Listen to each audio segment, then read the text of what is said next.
ఏ బాటైనా పర్వాలేదంట, సమయంతో సాగటమే మన సింపుల్ సిద్ధాంతం.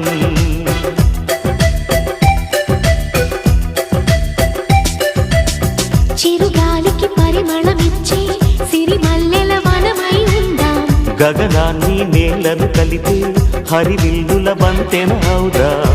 ఆనందం అంటే అర్థం మనమందా, ప్రతి పూట పాతై సాగే హుషారు సరిగమలో.